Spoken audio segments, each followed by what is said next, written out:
Rain tapped lightly against the cracked window of a tiny one-bedroom apartment where Amina sat curled up on the couch, staring at the stack of unpaid bills on the coffee table. The room smelled faintly of instant noodles and dampness, an echo of how far she had fallen since her divorce. Once she had dreamed of a home filled with laughter, warmth, and love.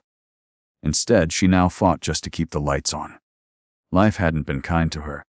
After marrying Danish, the man she thought would protect and cherish her forever, she sacrificed everything: her career, her family's expectations, her dreams, just to build his. She had worked 2 jobs while he studied for his business degree, cooking meals late at night and ironing his shirts before dawn. When his company finally took off, Amina believed all the struggles were worth it. They would build a future together. But money had changed him. The man who once held her hand in crowded markets now treated her like a burden. He grew impatient, dismissive, and cruel. His success fed his ego, and his eyes began wandering to women with glittering jewelry and high heels. When he finally filed for divorce, he didn't just break her heart, he stripped her of dignity.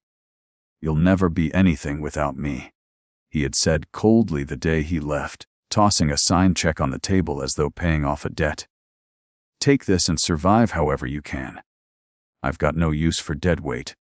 Amina had stood frozen, the words carving wounds deeper than knives. She had no children with him, or so she thought at the time.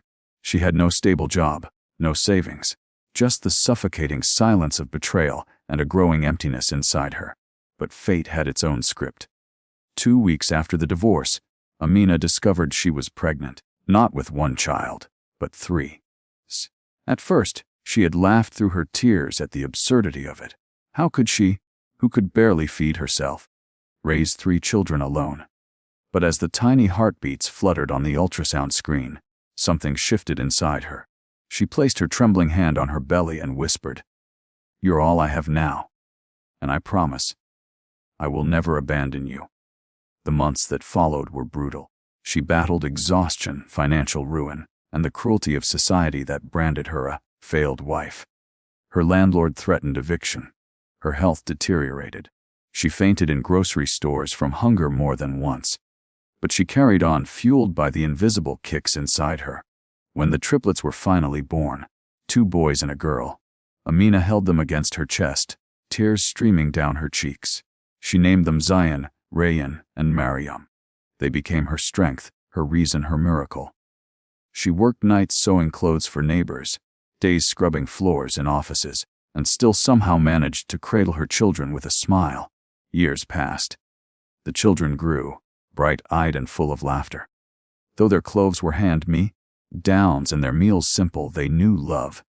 Amina read them bedtime stories until her voice cracked, patched their shoes with needle and thread, and whispered prayers over their sleeping faces. She had nothing, yet she gave them everything. Then, one afternoon, while washing dishes at a small cafe, Amina overheard 2 women gossiping at a corner table. "Did you hear? Danish is finally marrying that model, Samira. The wedding is supposed to be the grandest in the city. They've invited half the politicians and businessmen in town." Amina's hands trembled. The name stung like venom. She tried to focus on the plate in her hand, but the words burned into her mind. And then came the letter, delivered by courier, thick with embossed gold edges. She unfolded it slowly, her breath hitching as she read. "You are invited to the wedding of Danish Khan and Samira Malik. Come see what real happiness looks like. Don't be late." Her knees buckled. She knew his handwriting on the note scribbled at the bottom, sharp, mocking, deliberate. It wasn't an invitation. It was a taunt. He wanted her to show up, to stand there in her plain dress, as a reminder of his triumph. That night, Amina sat in the dim glow of her small lamp, staring at the invitation. The children played quietly with their wooden blocks on the floor. Mariam looked up and asked softly, "Mama, why are you sad?" Amina forced a smile, but the weight inside her chest threatened to crush her. How could she explain? The wedding day arrived with blaring horns and glittering lights. Danish's mansion was draped in golden fabric, chandeliers hanging from temporary tents, and fountains spraying champagne. Guests poured in wearing silks and diamonds, laughter echoing in the air. And then, silence rippled through the crowd. A black stretch limousine rolled slowly up the driveway, gleaming under the floodlights. The driver stepped out, polished and professional, and opened the door. Out stepped Amina. But she was not the broken woman Danish had expected. She wore a graceful gown, modest yet elegant, her hair neatly tied, her presence commanding. And beside her, holding each of her hands, were 3 children dressed in matching little suits and a princess dress. Gas rose from the crowd. Cameras flashed. The whispers spread like wildfire. Who are those children? Are they his? She looked so different, so confident. Danish froze at the altar, his smug grin fading into a grimace. He recognized those eyes, those small familiar faces. His jaw clenched. The master of ceremonies tried to continue, but the murmurs grew louder. Samira, the bride, stiffened, her smile trembling. Amina walked slowly, her children steady beside her. Each step was deliberate, echoing in the silence that had fallen over the lavish party. She stopped just a few feet away from Danish, her gaze unwavering. "Congratulations," she said softly, her voice carrying farther than she expected. "You invited me to witness your happiness. So here I am." With mine, gasps erupted again. The triplets looked up at their father, their innocent eyes searching his face. Danish's chest tightened. He had never seen them before, never knew they existed. Samira turned, eyes wide with shock. "Children, what is this?" Amina's lips curved into the faintest smile. "Your groom left me with nothing but scars and silence.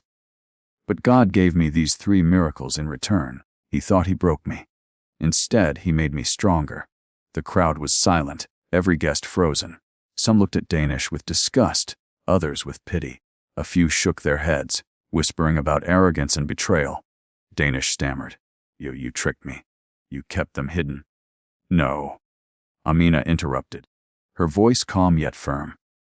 "You never cared enough to ask. You were too busy climbing ladders of greed to notice the life you abandoned. These children aren't your shame. They're your legacy, whether you claim them or not." The triplets clung tighter to their mother's hands.